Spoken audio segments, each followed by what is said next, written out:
नमस्कार दोस्तों, स्वागत है आपका अपने यूट्यूब चैनल पर। दोस्तों उम्मीद आप स्वस्थ होंगे, मस्त होंगे, अपने पढ़ाई में व्यस्त होंगे। दोस्तों आज हम लोग यूनिटेरिया पब्लिक हिस्ट्री के द्वारा पब्लिश जो सामान्य बुक जारी किया गया, इससे हम लोग जो है वस्तुनिष्ठ प्रश्न देखेंगे, जो कि स्टैटिक्स है। सभी एग्जाम के लिए काफ़ी ज़्यादा इंपॉर्टेंट होने वाला है। ये सभी एग्जाम के लिए इंपॉर्टेंट है, ध्यान में जरूर रखिएगा। चाहे वो बिहार दरोगा हो, बीपीएससी हो, या फिर सिविल कोर्ट हो, सभी एग्जाम के लिए, या फिर बिहार पुलिस हो, सभी एग्जाम के लिए इंपॉर्टेंट है। तो इसलिए आप इसे मिस नहीं कीजिए, शुरू से अंत तक जरूर देखिए, ताकि इसका फायदा मिल सके। स्टैटिक्स है तो ये सभी एग्जाम में इसका रिपीटेशन होना तय है, तो इसीलिए आप इसे जरूर देखिए ताकि इसका फायदा आपको मिल सके। और इससे पहले जो आपको जितने भी वीडियो इसका हो चुका है, अगर आप नहीं देख पाए तो उसके प्लेलिस्ट का लिंक भी डिस्क्रिप्शन में मिल जाएगा, उसे भी जाकर जरूर देखिए, ताकि इसका बेनिफिट आपको एग्जाम में देखने के लिए मिल सके। और इस वीडियो को शुरू से अंत तक देखिए, इस वीडियो को लाइक शेयर जरूर कीजिए, ताकि इसका फायदा औरों को मिले, ज़्यादातर लोगों तक पहुँच सके। और इस चैनल को सब्सक्राइब जरूर कर लीजिए। तो चलिए इस वीडियो को शुरू करते हैं, ज़्यादा टाइम नहीं गवाते हैं, इस वीडियो को शुरू करते हैं। तो आइए सेट नंबर 73 का पहला क्वेश्चन देखते हैं। कहता है निम्नलिखित में से कौन सा एक सेप्रोफाइट है जिसे मृतोपजीवी कहा जाता है। तो इसका सही आंसर हो जाएगा आपको, ये कवक और बैक्टीरिया है। क्या कवक और बैक्टीरिया, सी नंबर से आंसर हो जाएगा। आगे कहता है मेटाबॉलिक, क्या है, मेटाबॉलिक दर नियंत्रित करता है। तो मेटाबॉलिक का दर जो नियंत्रित करता है आपको थायराइड के द्वारा, किसके, थायराइड के द्वारा नियंत्रित होता है। ए नंबर से आंसर हो जाएगा। चलिए आगे है, कहता है सेक्रेटिन, क्या है, सेक्रेटिन हार्मोन स्रावित होता है। तो यह जो होता है ग्रहणी द्वारा, किसके द्वारा, ग्रहणी नली के द्वारा स्रावित होता है। आगे कहता है मानव मस्तिष्क में स्मरण क्षमता कहाँ होती है। मानव का मस्तिष्क जो है, इसमें स्मरण शक्ति आपको सेरिबरम में होता है। कहाँ, सेरिबरम में होता है। ए नंबर से इसका सेरिबरम। चलिए आगे है, आगे कहता है निम्नलिखित में से कौन एक यूकेरियोटिक, क्या है, यूकेरियोटिक जीव का उदाहरण नहीं है। तो जो नहीं है यह है आपको जीवाणु, डी नंबर से इसका जीवाणु। आगे कहता है शरीर की समन्वय प्रणाली है। शरीर की समन्वय प्रणाली जो है यह कौन सी है। तो इसका सही आंसर हो जाएगा आपको तंत्रिका और अंतःस्रावी तंत्र। कौन, तंत्रिका और अंतःस्रावी तंत्र, डी नंबर से आंसर हो जाएगा। चलिए आगे है, आगे कहता है निम्न में से किन पदार्थों के कारण जल में अस्थायी कठोरता होती है। कहता है निम्नलिखित में से वह कौन सा कारक है जिसके कारण जो है आपको जल की अस्थायी कठोरता होती है। तो इसका सही आंसर हो जाएगा आपको डी नंबर, MgSO4। आगे सॉरी दोस्तों, ये जो होगा आपको 1 नंबर और 2 नंबर यहाँ सही आंसर हो जाएगा, यहाँ डी नंबर सही आंसर हो जाएगा। चलिए आगे है,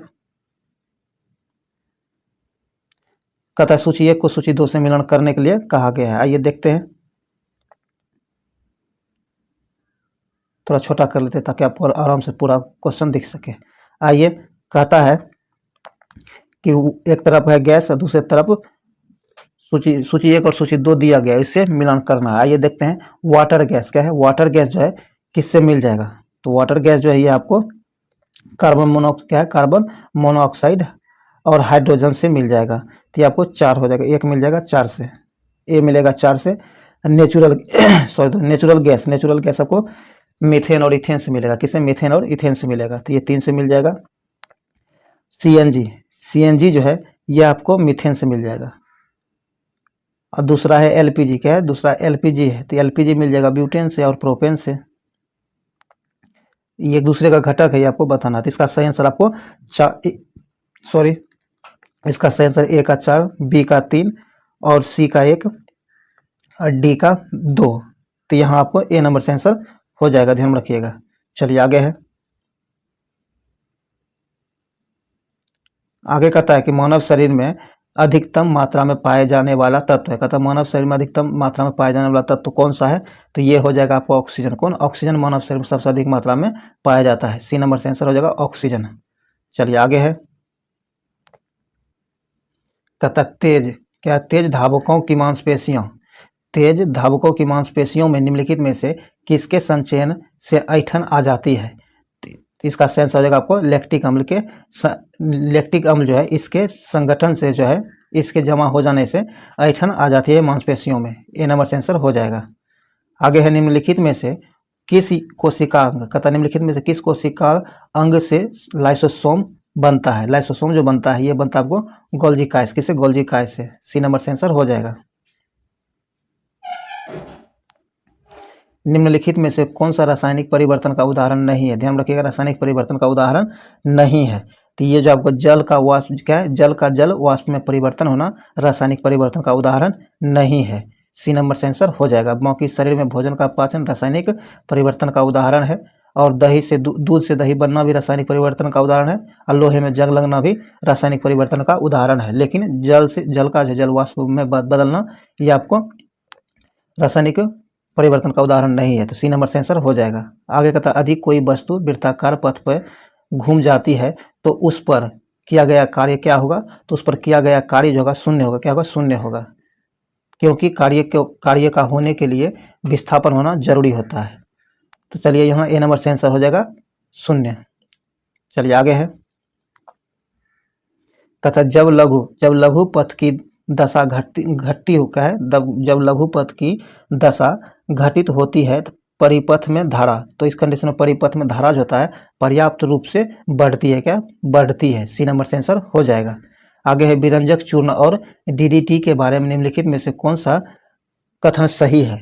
विरंजक चूर्ण और डीडीटी के बारे में निम्नलिखित में से कौन सा कथन सही है, तो इसका सही आंसर हो जाएगा आपको कार्ब क्या है दोनों में क्लोरीन यौगिक होता है। क्या था, दोनों में क्लोरीन यौगिक होता है। सी नंबर से आंसर हो जाएगा। चलिए आगे कहता है निम्नलिखित में से निम्न में से कौन सा गुण जो है ध्वनि तरंग में विद्यमान नहीं होता है। वह गुण आपको ढूंढना है जो ध्वनि तरंग में विद्यमान नहीं होता है, तो ये आपको ध्वनि को ध्रुवन नहीं किया जा सकता है। बी नंबर से आंसर हो जाएगा। आगे कहता है उपस्थिति। क्या, उपस्थिति निम्नलिखित में से उपास्थि क्या है, उपास्थि निम्न में से किस में नहीं पाया जाता है, तो उपास्थि जिसमें नहीं पाया जाता है वो मूत्राशय होता है। क्या, मूत्राशय में उपास्थि नहीं पाया जाता है। डी नंबर से आंसर हो जाएगा। आगे कहता निम्नलिखित में से किसकी कोई इकाई नहीं है। कहता निम्नलिखित में से वह कौन है जिसकी कोई इकाई नहीं है, तो आपको सापेक्षिक घनत्व का कोई इकाई नहीं है। बी नंबर से आंसर हो जाएगा। चलिए आगे है, कहता वह तत्व जो रक्त में नहीं पाया जाता है। वह कौन सा तत्व जो रक्त में नहीं पाया जाता है, तो ये आपको क्रोमियम नहीं पाया जाता है। बाकी आपको लोहा, मैग्नीशियम, तांबा कुछ न कुछ मात्रा में पाया जाता है। लोहा सर्वाधिक मात्रा में पाया जाता है जिसके कारण रक्त लाल दिखाई पड़ता है, पर क्रोमियम नहीं पाया जाता है। तो डी नंबर से आंसर हो जाएगा। आगे कहता पौधे के किस हिस्से से हल्दी प्राप्त की जाती है जो आमतौर पर रंग और एंटीसेप्टिक के रूप में इस्तेमाल किया जाता है, तो इसका सही आंसर हो जाएगा तना के रूप में। क्या है, तना के हिस्से से हल्दी प्राप्त किया जाता है। डी नंबर से आंसर हो जाएगा। चलिए आगे बढ़ते हैं। आगे कहता भारतीय रिजर्व बैंक द्वारा बैंक दर कम करने की ओर जाता है। कहता है भारतीय रिजर्व बैंक जो है इसके द्वारा बैंक दर कम करने की ओर जाता है, तो इसका सही आंसर हो जाएगा आपको बाजार में अधिक तरलता। क्या है, बाजार में अधिक तरलता। चलिए आगे है, आगे कहता है कि घाटे में वित्तीय पोषण के कारण अर्थव्यवस्था में निम्नलिखित में से कौन सा विषय हो सकता है। कहता है कि जब घाटे में वित्तीय पोषण के कारण जो होता है उसमें अर्थव्यवस्था में निम्नलिखित में से कौन कौन सा विकास हो सकता है, तो आइए देखते हैं। कहता है कि मुद्रास्फीति में वृद्धि होती है, सही है, ये हो सकता है। सरकारी कर्ज में वृद्धि होगी, यह भी सही है। धन की आपूर्ति में वृद्धि होगी, यह भी सही है। उसके बाद कहता है चालू खाता घाटे में सुधार, यह गलत है। डी नंबर नहीं होगा, तो आपको 4 नंबर नहीं होगा, तो 1 2 3 ये तीनों होगा, तो यहाँ आपको डी नंबर से आंसर हो जाएगा। 1 2 3 तीनों होगा। चलिए आगे है, कहता है संसद में केंद्रीय बजट की तैयारी और प्रस्तुति के लिए निम्नलिखित में से कौन सा विभाग जिम्मेदार होता है। कहता है संसद में जो होता है केंद्रीय बजट की तैयारी जो की जाती है इसको प्रस्तुत करने के लिए निम्नलिखित में से कौन सा विभाग जिम्मेदार होता है, तो इसके लिए जिम्मेदार विभाग आपको आर्थिक मामलों के विभाग होता है। कौन, आर्थिक मामलों के विभाग इसके लिए जिम्मेदार होता है। बी नंबर से आंसर हो जाएगा। आगे कहता है कि एक खुली अर्थव्यवस्था वह अर्थव्यवस्था है जिसमें, कहता है एक खुली अर्थव्यवस्था जो है वह अर्थव्यवस्था है जिसमें आपको निर्यात के साथ साथ आयात भी होता है। डी नंबर से आंसर हो जाएगा। संविधान के किस अनुच्छेद में अखिल भारतीय सेवाओं का उपबंध किया गया है। कहता संविधान का वो कौन सा अनुच्छेद है जिसके तहत जो है अखिल भारतीय सेवाओं का उपबंध किया गया है, तो ये किया गया आपको अनुच्छेद 312 में। किसमें, अनुच्छेद 312 में। सी नंबर से आंसर हो जाएगा।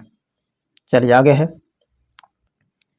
आगे कहता है भारतीय संविधान में एकल नागरिकता का प्रावधान निम्न में से किस दिशा में कहता है भारतीय संविधान में एकल नागरिकता का प्रावधान निम्नलिखित में से किस देश के संविधान से लिया गया है? तो यह जो लिया गया आपको ब्रिटेन के संविधान से, कहाँ से? ब्रिटेन के संविधान से लिया गया है। ए नंबर सेंस होगा ब्रिटेन के संविधान से। आगे कहता कि यह सिद्धांत कि स्वतंत्र भारत के लिए नए संविधान को तैयार करना मुख्यतः, यद्यपि अकेले नहीं, मतलब अकेला नहीं, या खुद स्वयं भारतीयों की जिम्मेदारी होनी चाहिए।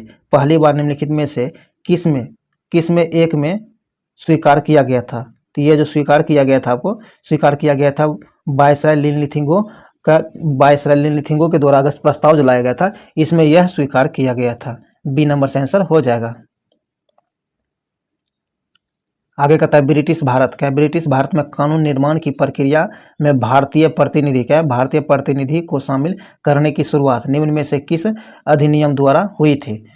कहता ब्रिटिश भारतीय कानून निर्माण जो किया जा रहा था, निर्माण की प्रक्रिया में भारतीय प्रतिनिधियों को शामिल करने की शुरुआत जो की गई थी, किस अधिनियम के द्वारा?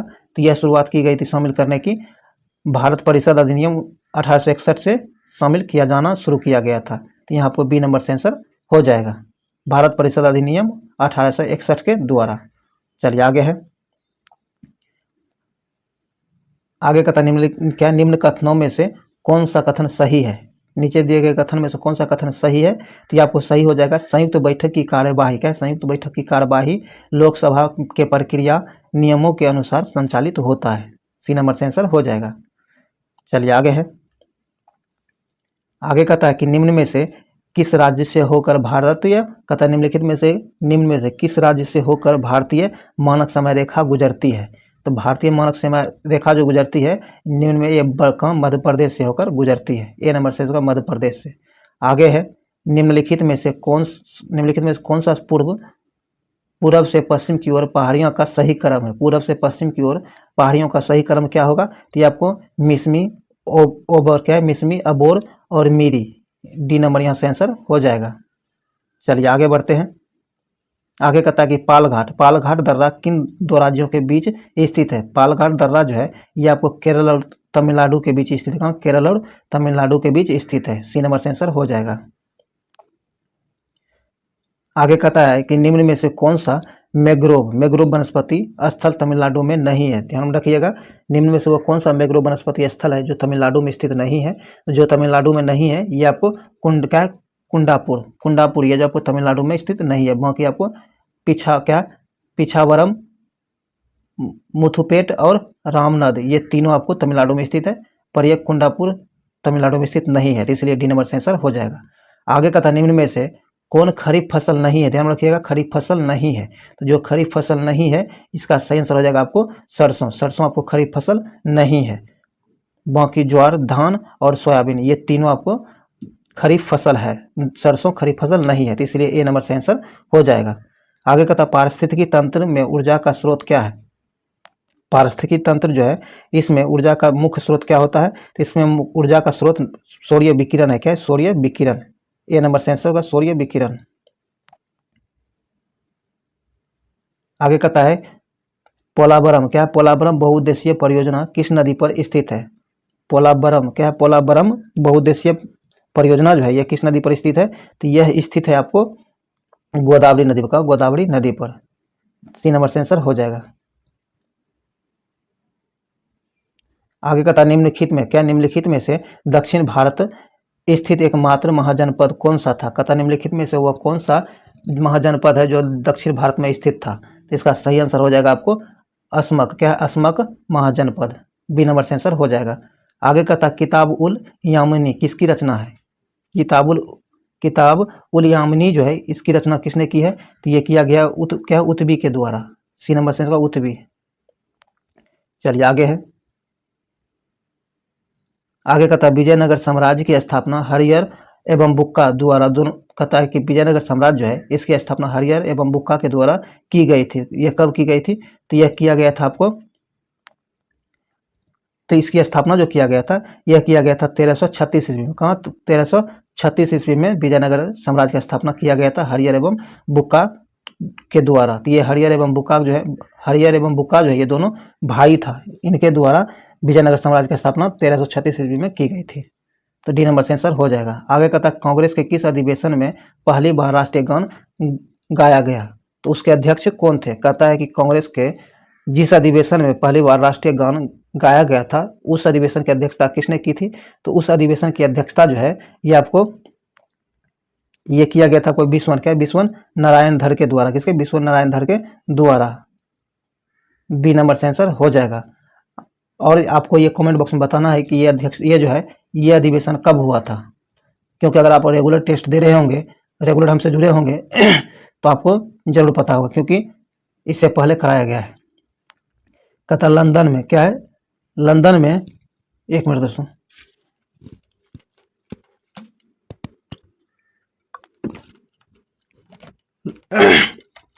आइए दोस्तों, कहता लंदन में कर्जन वायली क्या है, लंदन में कर्जन वायली की हत्या का संबंध है। कहता लंदन में कर्जन वायली की हत्या की गई थी, इसका संबंध किससे है, तो इसका संबंध जो है आपको मदन लाल ढींगरा से, किसे, मदन लाल ढींगरा से इसका संबंध है। ए नंबर से आंसर हो जाएगा। आगे कहता चतुर्थ बौद्ध संगीति कनिष्क के शासनकाल में प्रथम शताब्दी में कश्मीर के कुंडलवन, कहाँ, कश्मीर के कुंडलवन में आयोजित की गई थी। इसकी अध्यक्षता किसने की थी, इसकी अध्यक्षता जो है ये किया था आपको वसुमित्र ने। किसने, वसुमित्र ने। बी नंबर से आंसर होगा वसुमित्र। चलिए आगे है। कहता किस गवर्नर जनरल ने अफगानिस्तान के प्रति फॉरवर्ड नीति, क्या फॉरवर्ड नीति का अनुसरण किया था, तो ये किया था आपको लॉर्ड कर्नवालिस ने। किसने, लॉर्ड कर्नवालिस ने। बी नंबर से आंसर हो जाएगा।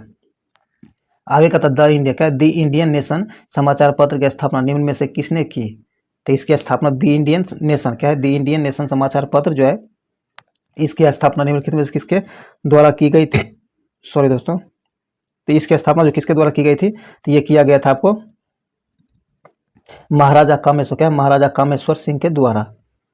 सी नंबर से आंसर हो जाएगा।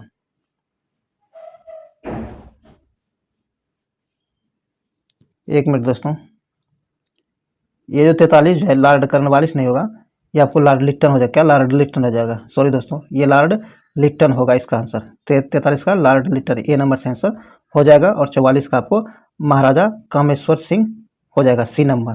43 का एक और 44 का सी होगा। सॉरी दोस्तों, सुधार लीजिएगा। 42 का बी बासुमती, ये ठीक है। चलिए 44 का 43-44 था, गड़बड़ हो गया था। 43 का एक हो जाएगा लॉर्ड लिट्टन और 44 का हो जाएगा आपको सी नंबर।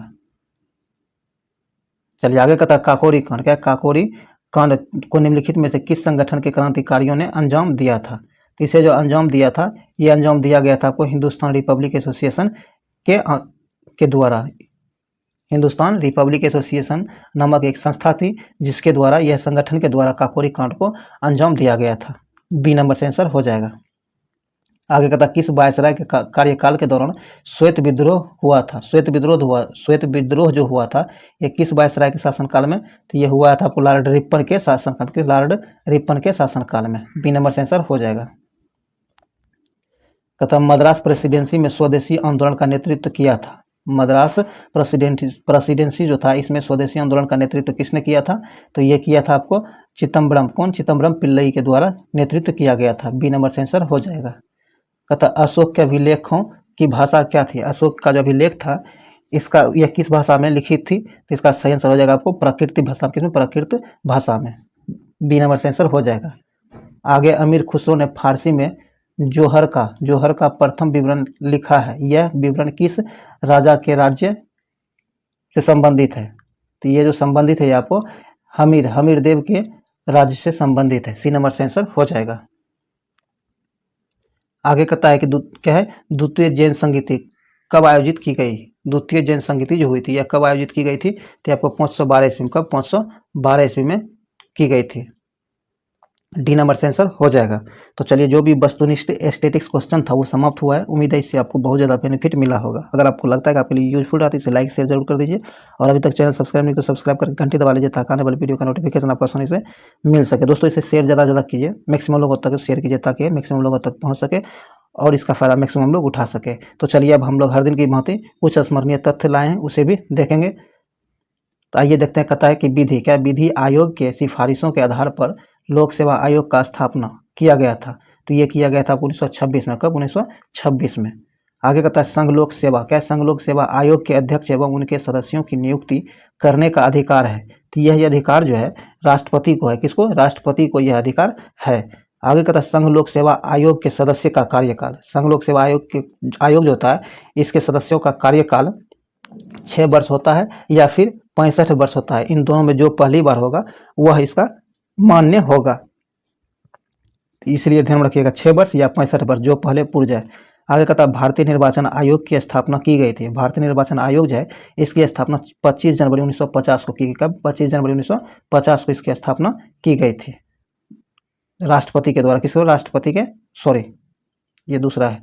तो यहाँ आपको ध्यान में रखिएगा कब किया गया था इसकी स्थापना, तो 25 जनवरी 1950 को। आगे कहता है मुख्य निर्वाचन आयुक्त एवं अन्य सदस्यों की नियुक्ति की जाती है। मुख्य निर्वाचन आयुक्त एवं अन्य सदस्य जो होता है इसकी नियुक्ति राष्ट्रपति के द्वारा की जाती है। आगे कहता है कि 1993 के बाद राष्ट्रीय निर्वाचन आयोग को बनाया गया। तो यह बनाया गया था 3 सदस्यीय आयोग। क्या? 3 सदस्यीय आयोग बनाया गया था। इससे पूर्व जो था 1 सदस्य ही हुआ करता था इससे पूर्व, लेकिन 1993 के बाद इसमें 3 सदस्य को शामिल किया गया, ध्यान रखिएगा। ऐसे पहले सिर्फ 1 सदस्य हुआ करता था। आगे कहता है मुख्य चुनाव आयुक्त का कार्यकाल जो होता है, तो ये आप ऊपर देख चुके हैं 6 वर्ष या 65 वर्ष, जो पहले हो वही होता है। आगे कहता है भारत में ईवीएम का पहली बार प्रयोग किया गया था। भारत में ईवीएम का पहली बार प्रयोग आपको 1982 में केरल चुनाव में किया गया था। किसमें? केरल चुनाव में किया गया था।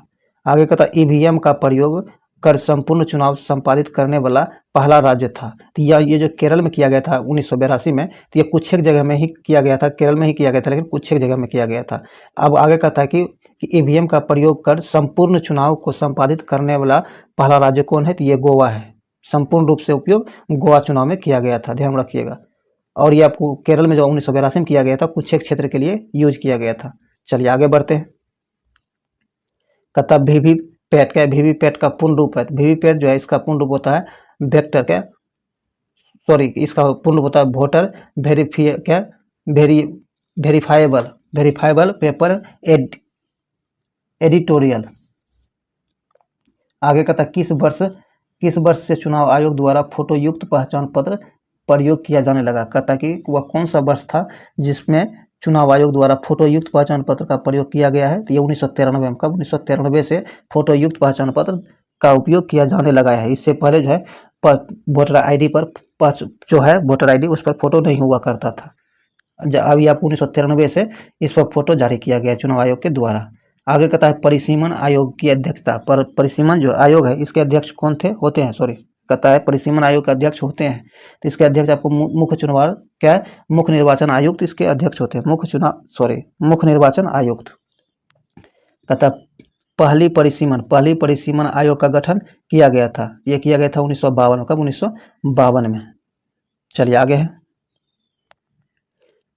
आगे कहता है भारतीय राज्य व्यवस्था में विभिन्न पदाधिकारियों का वरीयता क्रम। कहता है कि भारतीय राज्य व्यवस्था जो है इसके हिसाब से पद के हिसाब से सबसे बड़ा कौन है, उसके बाद कौन है, इसके आधार पर हम लोग घटते क्रम में देखेंगे। आइए देखते हैं।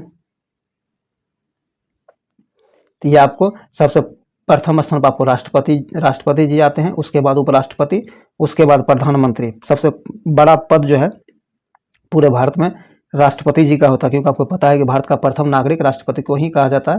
तो पहला स्थान आपको राष्ट्रपति को आता है, दूसरा उपराष्ट्रपति का, तीसरा प्रधानमंत्री का, उसके बाद अपने राज्य में किसी भी राज्य के राज्यपाल जो होते हैं चौथे स्थान पर आते हैं, और 5वें स्थान पर भूतपूर्व राष्ट्रपति आते हैं, और उसके बाद 6ठे स्थान पर भारत के मुख्य न्यायाधीश एवं लोकसभा अध्यक्ष आता है, और 7वें स्थान पर केंद्रीय कैबिनेट मंत्री एवं अपने राज्य में मुख्यमंत्री आता है, और 8वें स्थान पर राजदूत आता है। तो ये क्रम ध्यान रखिएगा। सबसे पहले स्थान पर राष्ट्रपति, दूसरे स्थान पर उपराष्ट्रपति, तीसरे स्थान पर प्रधानमंत्री, चौथे स्थान पर जाते हैं किसी भी राज्य के राज्यपाल आते हैं, और 5वें स्थान पर भूतपूर्व राष्ट्रपति आते हैं, जो कि पहले राष्ट्रपति रहे हों वो 5वें नंबर पाते हैं, और छठे नंबर पर आपको भारत के मुख्य न्यायाधीश एवं लोकसभा अध्यक्ष आते हैं। और 7वें स्थान पर जो आपको केंद्रीय कैबिनेट मंत्री एवं अपने राज्य के मुख्यमंत्री जी 7वें स्थान पर आते हैं। और 8वें स्थान पर राजदूत आता है। तो ये ध्यान रखिएगा, ये पूरा क्रम याद रखिएगा, क्योंकि इससे रिलेटेड क्वेश्चन आपको पूछ ली जाती है। देखिए ये जो स्टैटिक्स क्वेश्चन का सीरीज चल रहा है, तो ये काफ़ी ज़्यादा इंपॉर्टेंट है, क्योंकि यहाँ से क्वेश्चन रिपीट होना तय है, क्योंकि स्टैटिक्स से ये कभी बदलता है नहीं, तो इसीलिए ये रिपीट होगा ही होगा। और इसी तरह हम लोग जब से शुरू किए हैं तो ये 73वां सेट है, इससे पहले आपको 72 करा दिया गया है। अगर आप नहीं देख पाएँ तो उसके प्ले लिस्ट का लिंक आपको डिस्क्रिप्शन में मिल जाएगा, उसे जाकर जरूर देखें। और हाँ, आप टेलीग्राम ग्रुप से जरूर जुड़िए, क्योंकि कभी कभी यूट्यूब नोटिफिकेशन नहीं दे पाता है, तो इसीलिए आप उस टेलीग्राम ग्रुप से जुड़िए। वहाँ जुड़ने से आपको फ़ायदा होगा कि आपको लेटेस्ट जानकारी और PDF नोट्स इत्यादि आपको अवेलेबल कराते जा रहे हैं, तो वहाँ से आपको इसका सारा बेनिफिट आपको मिल सकेगा। तो इसीलिए आप टेलीग्राम ग्रुप से जुड़िए, जिसका लिंक डिस्क्रिप्शन में दे दिया गया है। तो चलिए इस वीडियो को यहीं समाप्त करते हैं, मिलते अगले वीडियो में, तब तक के लिए जय हिंद।